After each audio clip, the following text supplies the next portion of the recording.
My cousin demanded that I give her my house as a wedding gift. My cousin Rachel announced her engagement to Brian at Thanksgiving dinner and immediately turned to me saying she knew what my wedding gift would be. I thought she meant the crystal vases I'd been collecting for family weddings, but she said no, I'd be giving them my house. Not helping with a down payment, not lending money, but giving them my actual house that I'd bought 2 years ago after saving for a decade. She said it out loud in front of 30 relatives like it was already decided. I laughed thinking it was a joke, but Rachel was serious. She said I was single with no kids, so I didn't really need a 3-bedroom house while they were starting a family and deserved a proper home. She actually used the word deserved while sitting in my dining room eating the dinner I'd cooked. My Aunt Helen, Rachel's mom, nodded along saying it was so generous of me to help the young couple get started. I said I wasn't giving anyone my house, and Rachel's face turned red. She said I was being selfish, keeping a family home all to myself when I could easily go back to renting an apartment like someone my age without children should be doing anyway. She actually said those words to me, a 31-year-old homeowner, while she was 26 and living in Brian's mom's basement. The whole family went quiet, but nobody defended me. My Uncle Tom said sharing was important in families. My own mother said I should consider it since I could afford another place eventually. My dad stayed silent, which was him agreeing without having to say it. Rachel spent the rest of dinner telling everyone about the renovations they'd make to my house, how they'd turn my office into a nursery, how they'd repaint everything because my color choices were too dark. She was planning my house like she already owned it. After dinner, Rachel pulled me aside and said she'd already told Brian's family that I was giving them a house as a wedding gift, so I couldn't back out now without making her look like a liar. She said his parents were so impressed that her family was generous enough to provide housing. She'd apparently been bragging for weeks about her rich cousin who owned property and was going to set them up for life. She said if I didn't follow through, Brian's family would think she came from trash who made false promises. I said that was her problem for lying, and she actually started crying, saying I was ruining her wedding before it even happened. For weeks after that, Rachel kept acting like the house was already hers. She'd bring Brian over without asking to measure rooms and plan furniture placement. She'd tell people we were doing a title transfer and just working out the paperwork. She had mail sent to my address claiming she was updating her information early. She even told the neighbors she'd be moving in after the wedding and asked them about the neighborhood association rules. Brian's family started contacting me about the house too. His mother called thanking me for my generosity and asking about property taxes. His father sent me an email about transferring utilities and whether the roof had been recently replaced. They were all discussing my property like it was a done deal. Rachel had convinced everyone I'd agreed to this insane plan. The breaking point was when Rachel sent me a realtor she wanted me to use to handle the transfer. The realtor, Diana, called me confused because Rachel had said I wanted to gift my house but hadn't provided any documentation proving I owned it or agreed to this. Diana said she needed to see the deed and my written consent before proceeding. That gave me an idea. I told Diana I'd bring everything to Rachel's wedding planning party that weekend. Rachel had invited both families to plan the wedding and discuss the house transfer. She'd made it a whole event at Brian's parents' house, catered and everything. I showed up with a folder looking official, and Rachel practically glowed thinking I'd brought the deed. Brian's parents thanked me repeatedly for giving their son such a head start in life. His grandmother hugged me saying not many people were so generous.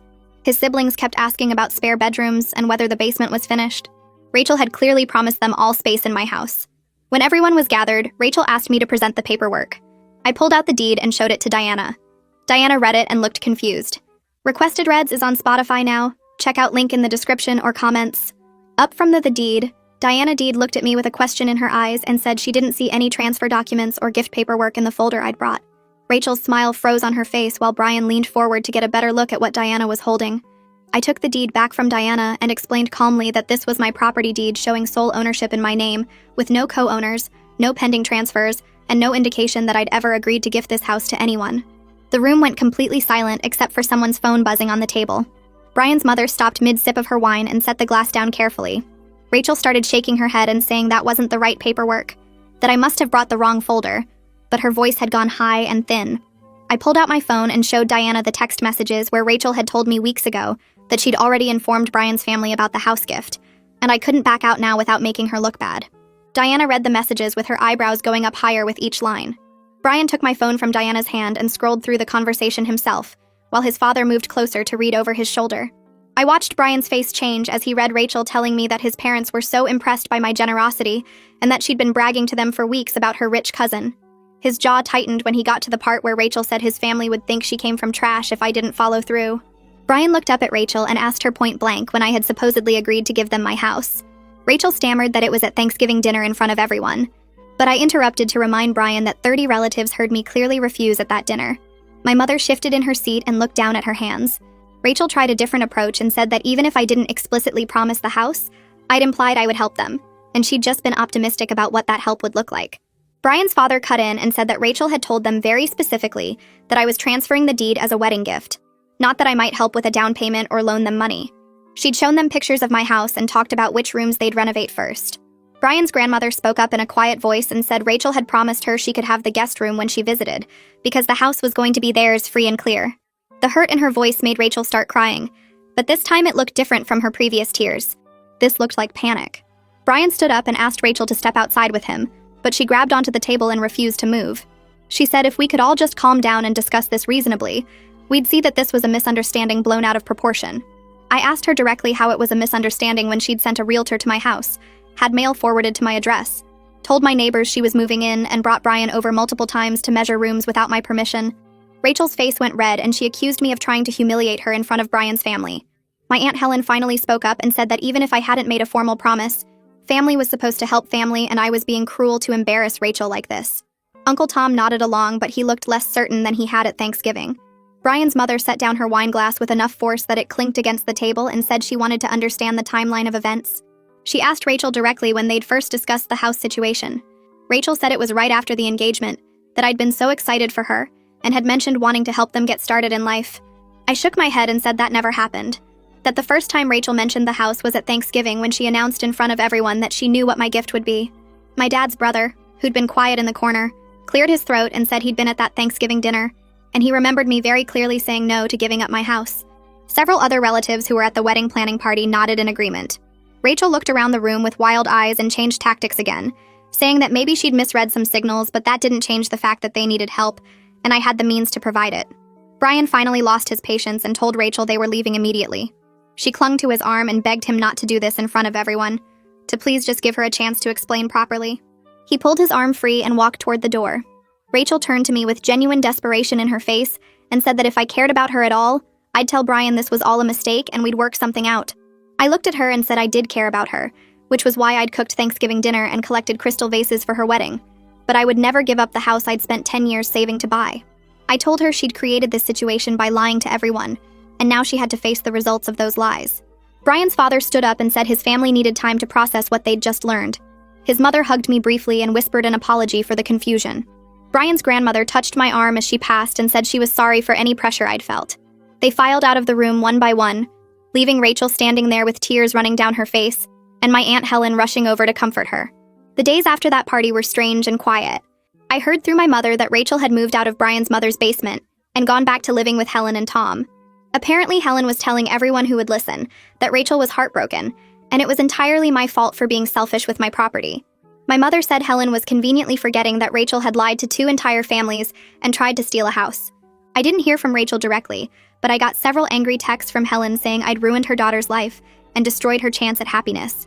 I blocked her number after the 5th message. 3 weeks after everything fell apart at the party, my mother called to tell me that Brian had officially ended the engagement.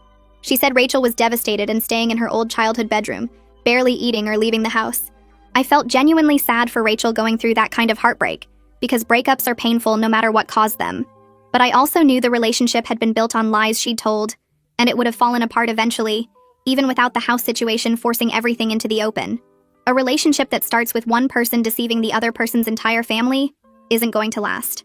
My phone started ringing more often over the next week with family members calling to talk about what had happened. My cousin Jacqueline called and said she'd been thinking about the whole situation, and she was horrified by what Rachel had tried to do. She said she would never expect anyone to give up their home, and she was sorry for not speaking up sooner when other relatives were pressuring me. Her support meant more than I'd expected because Jacqueline and I weren't particularly close, but having her validation helped me feel less alone in the family. Other relatives reached out too, some apologizing for staying silent at Thanksgiving, and others admitting they'd been uncomfortable with the pressure campaign, but hadn't known how to intervene. I started to feel like maybe I wasn't the family villain after all. I spent a Saturday afternoon changing all my locks because I didn't trust that Rachel wouldn't try something vindictive now that everything had collapsed. It felt paranoid while I was doing it, unscrewing the old deadbolts and installing new ones, but it also felt necessary. Rachel had already proven she had no respect for boundaries by having mail sent to my address and telling neighbors she was moving in. I couldn't risk her showing up with a key somehow or trying to establish residence at my property. I also called a security company and had them install cameras at my front door, back door, and garage. The installer asked if I'd had break-ins in the neighborhood, and I just said I wanted to feel safer. Watching the camera feeds on my phone that night, seeing my own front porch from multiple angles, made me feel more secure even though it was sad that I needed security measures against my own cousin. My mother texted the next day asking if I wanted to meet for lunch. I almost said no because I was still hurt that she hadn't defended me at Thanksgiving. But something in her message made me think she wanted to actually talk about what happened. We met at a restaurant halfway between our houses, and she looked nervous when I sat down.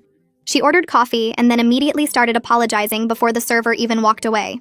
She said she was genuinely sorry for not immediately defending me at Thanksgiving when Rachel made her announcement. She explained that she'd been so shocked by Rachel's audacity that she'd defaulted into peacekeeping mode, trying to smooth things over instead of standing up for what was right. She said she realized now that some situations don't call for peace. They call for clear boundaries, and she should have told Rachel right then that demanding someone's house was completely unacceptable. Hearing my mother admit that meant everything. She said she'd spent weeks thinking about her own conflict avoidance and how it had enabled Rachel's behavior to escalate because no one shut it down early. If she'd spoken up firmly at Thanksgiving, maybe Rachel wouldn't have felt empowered to keep lying and planning like the house was already hers.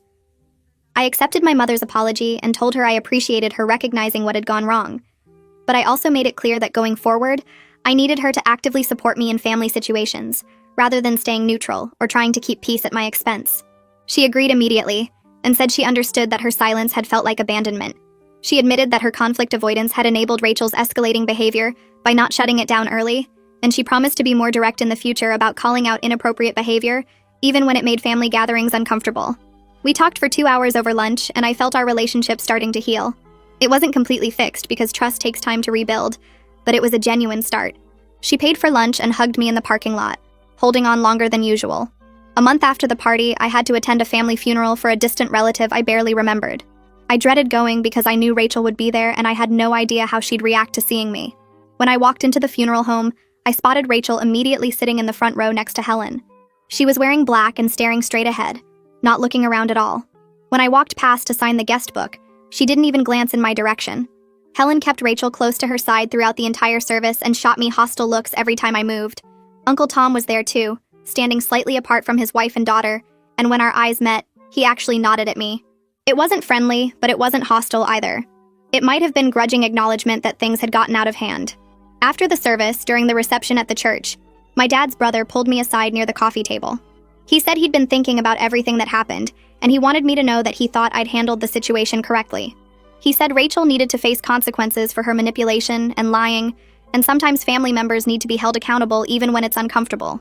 He admitted that several family members had been uncomfortable with the pressure campaign but didn't speak up, and he regretted his own silence.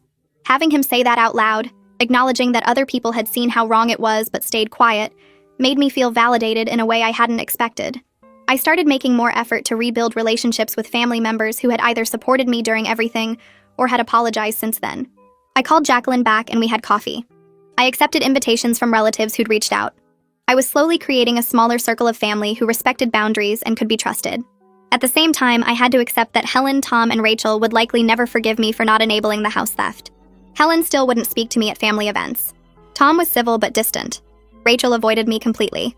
It hurt because we'd been close when we were younger, but I recognized it was a necessary boundary for my own well-being. I couldn't have people in my life who thought it was acceptable to try to take my home through lies and manipulation.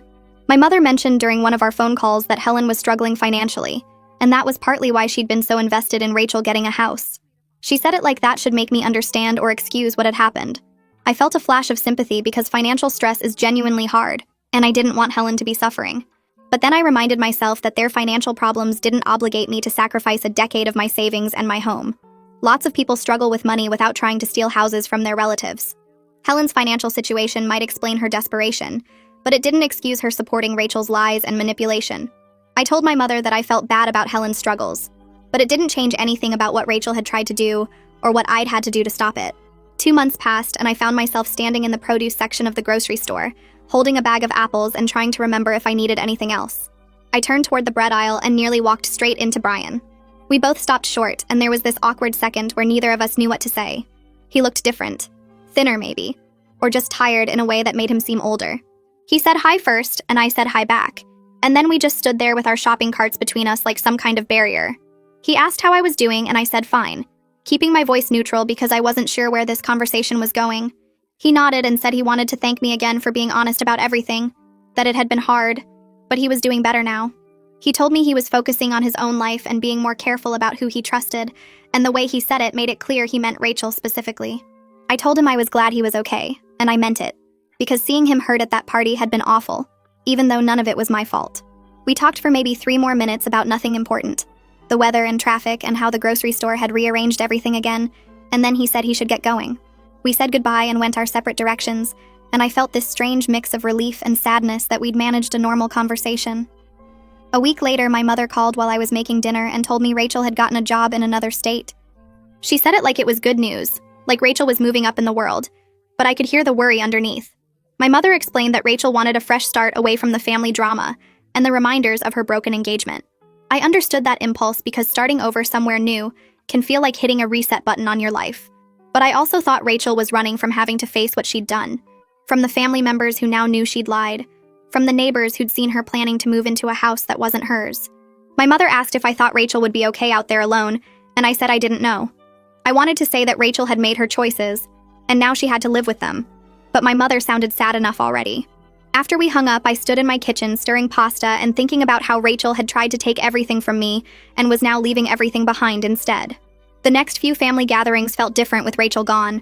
There was less tension in the room, less worry that someone would say the wrong thing and start another fight.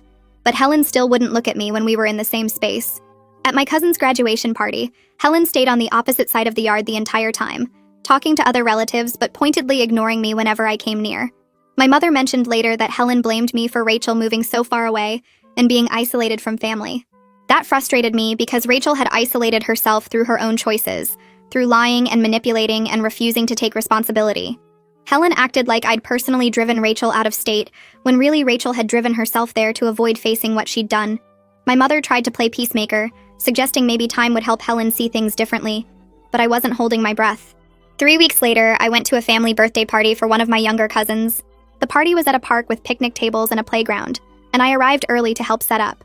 As more relatives showed up, I noticed something strange. The people who'd pressured me about sharing my house, who'd said family should help each other and I had more space than I needed, were suddenly very quiet around me. Nobody asked about my living situation or made comments about my 3 bedrooms. When someone brought up real estate prices, the conversation shifted quickly to something else. Uncle Tom was there, and he nodded at me politely, but didn't try to start any discussions about family obligations. My mother's sister, who'd said at Thanksgiving that young couples needed support, now talked to me about her garden instead. It felt like a small victory in establishing boundaries, like they'd finally understood that my house was mine and not up for family discussion.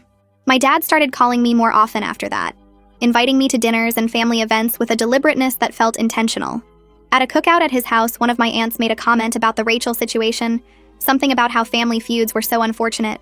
My dad cut her off immediately and said the situation was resolved and we weren't discussing it anymore. The aunt looked startled but nodded and changed the subject. Later, my dad pulled me aside near the grill and said he was making up for not speaking up at Thanksgiving, that he should have defended me immediately. I told him I appreciated his support now and that it helped me feel less isolated within the family. He squeezed my shoulder and said he was proud of how I'd handled everything, which made my throat tight because I'd wanted to hear that for months. 3 months after the confrontation at the wedding planning party, my mother invited me to lunch at a cafe near her office. We ordered sandwiches and she seemed nervous, fidgeting with her napkin and not quite meeting my eyes. Finally, she told me that Helen had admitted something to her privately. Helen had said that Rachel had always had problems with honesty and entitlement, that she'd hoped marriage would mature Rachel and teach her responsibility. My mother said Helen had been so invested in the engagement succeeding because she thought it was Rachel's chance to grow up, regardless of the methods Rachel used to get there. I sat back in my chair processing this information, realizing that Helen had known all along that Rachel had character issues, but had chosen to enable them anyway. My mother said Helen thought a husband and house would fix Rachel, like external circumstances could change who someone was inside.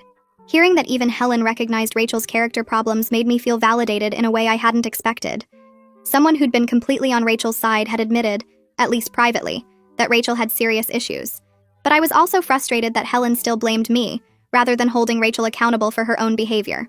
I told my mother this over our sandwiches, and she nodded slowly, admitting that some people will always enable their children's bad behavior, rather than face the discomfort of setting boundaries. She said Helen loved Rachel so much that she couldn't see how her constant excuses and protection had actually made Rachel worse. I understood loving your child, but there had to be a point where you stopped covering for them and made them face consequences. Helen had never reached that point with Rachel, and probably never would. The stress of everything that had happened, the family betrayal and the violation of my boundaries, started catching up with me in ways I couldn't ignore. I wasn't sleeping well, and I felt anxious in my own house, constantly worried that Rachel would show up, or that some other family member would try to pressure me. I finally called a therapist and started going to weekly sessions. The therapist, an older woman with gray hair and a calm voice, helped me understand that my guilt about Rachel's broken engagement was misplaced. She explained that I wasn't responsible for the consequences of Rachel's lies, that Rachel had created the entire situation, and I'd simply refused to be victimized by it. We talked about how I'd been carrying this weight of family disapproval and wondering if I'd done the right thing, when really I'd just protected myself from theft. The therapist said that was not only okay but necessary, that nobody should sacrifice their home and financial security to keep family peace. Through several more therapy sessions, I worked on accepting that some family relationships were permanently damaged, and that was okay. The therapist helped me see that not all relationships are worth preserving if they require me to accept being exploited or manipulated. She asked me what I would tell a friend in my situation, if I would advise them to give up their house to avoid family tension. I said of course not, that would be crazy, and she pointed out that I deserved the same consideration I'd give a friend.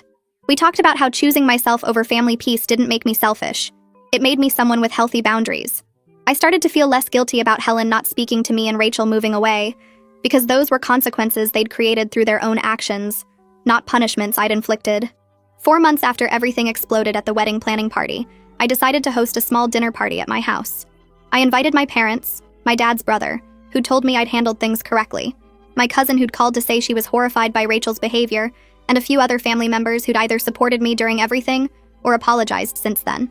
I spent the afternoon cooking and setting my dining room table, the same table where Rachel had once announced I didn't need my house. When everyone arrived, the atmosphere was warm and relaxed in a way family gatherings hadn't been in months. We ate dinner and talked about normal things, work and hobbies and vacation plans, with nobody mentioning Rachel or the house situation. After dinner, my dad's brother raised his glass and said he was glad to be in a home where boundaries were respected and everyone clinked glasses with him. It felt good to fill my home with people who respected my boundaries and celebrated my accomplishments rather than trying to take them from me, to reclaim this space as mine surrounded by family who actually acted like family should. My mother showed up carrying a bottle of wine and a container of her famous potato salad, setting both on my kitchen counter before pulling me into a tight hug that lasted longer than usual. She'd been coming to more of my gatherings lately, making an effort to show support in ways she hadn't before everything happened with Rachel. When everyone sat down to eat, she stood up without me asking her to and cleared her throat to get everyone's attention. She told the whole group that she wanted them to know how proud she was of me for standing firm when family pressure tried to push me into giving up something I'd worked so hard for. Her voice got a little shaky when she said that watching me defend my boundaries had taught her something important about the difference between keeping peace and enabling harm. I felt my eyes getting wet because hearing my mother say those words out loud in front of other family members meant more than I could explain. She sat back down and squeezed my hand under the table, and I squeezed back, both of us understanding that our relationship had shifted into something stronger and more honest than it had been before. I heard through my cousin Jacqueline that Rachel had settled into her new city and found a job at a marketing firm that paid pretty well. Jacqueline said Rachel had made new friends and seemed to be building a life for herself away from all the family drama and the broken engagement. Part of me felt genuinely glad that she was doing okay, that she hadn't completely fallen apart after everything collapsed. I hoped she'd learned something from the whole disaster, that maybe being forced to face consequences had pushed her to grow up and stop expecting the world to hand her things she hadn't earned. But I also knew I had no interest in rebuilding any kind of relationship with her. Not after she'd tried to steal my house and manipulated 2 entire families to make it happen. Some people could come back from that kind of betrayal, but I wasn't one of them, and I was okay with that boundary. 5 months after the wedding planning party disaster, I got an email from Helen that showed up in my inbox on a random Tuesday morning. The subject line just said, "Thinking of you," which seemed careful and non-committal. I opened it expecting either a full apology or another round of blame, but what I got was something in between. She wrote that the situation had been complicated, and that she wished things had gone differently for everyone involved.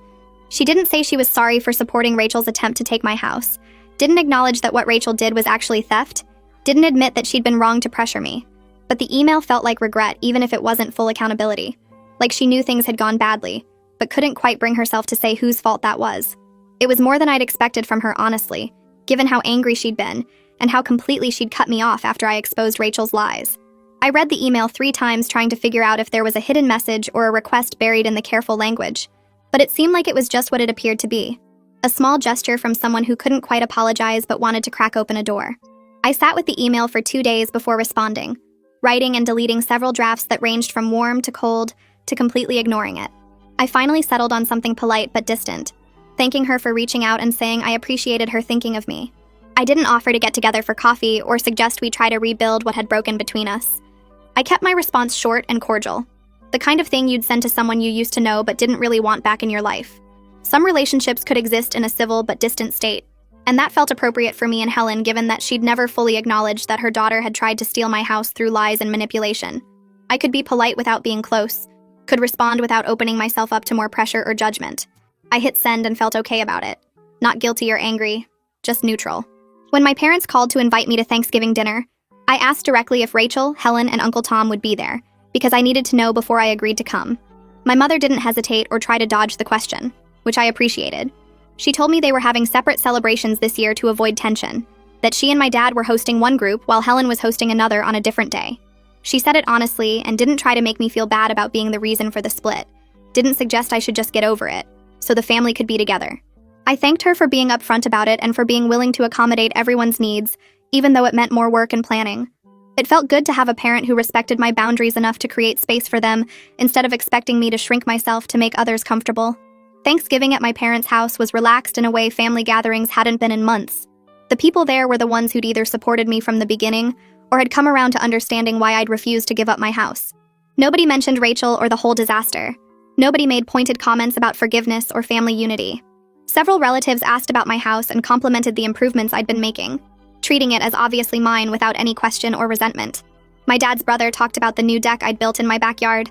My cousin asked about my plans for the kitchen remodel, and everyone acted like my home ownership was normal and deserved instead of something I should feel guilty about. We ate turkey and stuffing and pie, told stories, laughed at old family jokes, and it felt genuinely good to be there. Sitting at my parents' dining room table with a plate of food and people who actually respected me, I realized something had shifted inside me. I'd stopped feeling guilty about Rachel's broken engagement and the family tensions that had resulted from me refusing to be exploited. The people who mattered had either stood by me from the start or had eventually come around to seeing the situation clearly. The ones who hadn't, who still thought I should have sacrificed my home to keep family peace, weren't relationships worth maintaining at the cost of my self-respect and financial security. I'd spent months carrying this weight of wondering if I'd done the right thing, if I'd been too harsh, if I should have handled it differently. But sitting there on Thanksgiving, I felt completely certain that I'd made the only choice I could have made without betraying myself. 6 months after the confrontation at the wedding planning party, my boss called me into her office and told me I was getting promoted to senior manager with a significant raise. I'd been working toward this promotion for over a year, putting in extra hours and taking on additional projects, and having it finally happen felt like validation that my professional life was thriving even while my family life had been a disaster.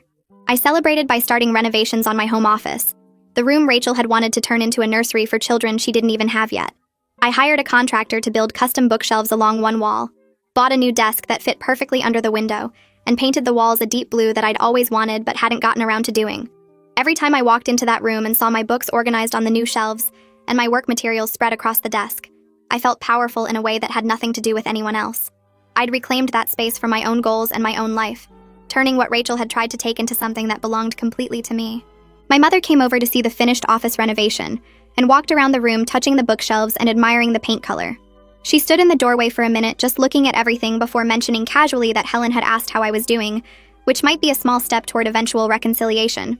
I told my mother I was open to civil relations with Helen, but wouldn't pretend the house situation hadn't revealed serious family dysfunction that Helen had actively participated in. I said I could be polite at family events and exchange occasional emails, but I wasn't interested in pretending we were close or that what happened was just a misunderstanding everyone could move past. My mother nodded and said she understood, that she'd tell Helen I was doing well, and leave it at that. I attended a family wedding for a different cousin, one of the younger ones from my dad's side who'd just graduated college.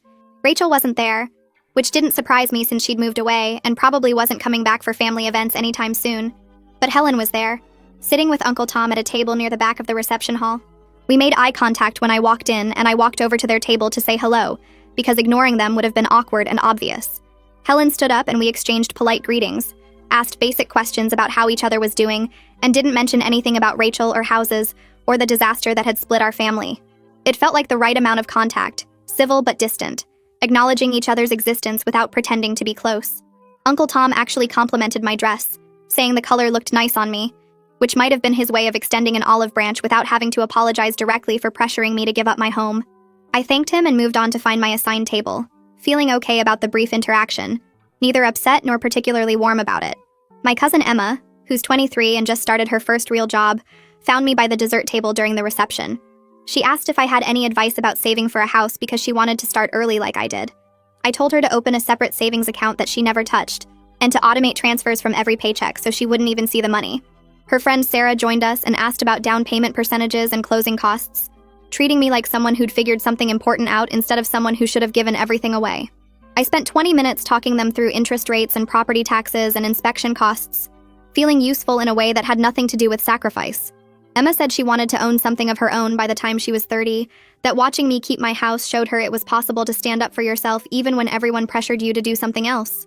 Sarah nodded and said her parents kept telling her to just rent forever because buying was too hard, but seeing me made her think differently. I realized the younger cousins weren't looking at me as selfish. They saw my boundaries as strength, as proof that you could protect what you worked for without apologizing. 2 more cousins came over asking questions about mortgage pre-approval and credit scores, and I felt genuinely happy sharing what I'd learned instead of defending my right to keep it. My dad found me alone near the parking lot after most guests had left. He put his hand on my shoulder and said he was proud of how I handled everything with Rachel in the house. His voice was quiet, but firm when he told me that standing up to family pressure was braver than anything he'd managed at my age. He admitted he should have spoken up at Thanksgiving instead of staying silent, that his silence made things harder for me when I needed support. I felt my throat get tight because his respect meant everything to me, more than I'd realized until he said it out loud. He explained that watching me refuse to back down taught him something about the difference between keeping peace and enabling bad behavior. My dad said he'd spent too many years avoiding conflict by staying quiet, letting other people push boundaries because speaking up felt uncomfortable. He told me that gaining his open support was worth the temporary family chaos, that he'd rather have an honest relationship with me than a fake, peaceful one built on me sacrificing myself. We stood there for a few minutes, not saying anything, just being okay with each other in a way we hadn't been since this whole thing started. When we walked back toward the reception hall, I felt lighter knowing my dad finally understood why I couldn't give up my house just to make other people comfortable. 7 months after the confrontation at the wedding planning party, I woke up in my house on a Saturday morning feeling completely at peace. The drama had faded into something that happened rather than something still happening, and my life had settled into a routine that felt right. I'd kept relationships with family members who respected boundaries, people like my dad and my cousin Emma, who understood that protecting yourself wasn't selfish. I'd established distance from Aunt Helen and Uncle Tom, seeing them at big family events but not pretending we were close or that everything was fine between us. Rachel was still living in another state, and I heard updates through my mother sometimes but didn't ask for details. I'd learned that protecting myself wasn't something to feel guilty about, that choosing my own well-being over family pressure was actually the healthiest thing I could have done. Some relationships were damaged permanently, and that was okay, because keeping them would have required me to accept being exploited. I made coffee in my kitchen, the same kitchen Rachel had tried to claim as hers, and felt grateful for every decision that led to me still being here. The house was quiet and completely mine, filled with my furniture and my choices and my life that I'd built without anyone's permission. I sat down in my renovated office with my laptop, ready to work on a project I actually cared about. The custom bookshelves held my books. The desk under the window was covered with my materials, and the deep blue walls reflected light in a way that made me happy every time I walked in. This was the room Rachel wanted to turn into a nursery for children she didn't even have, and instead it became the space where I did my best work.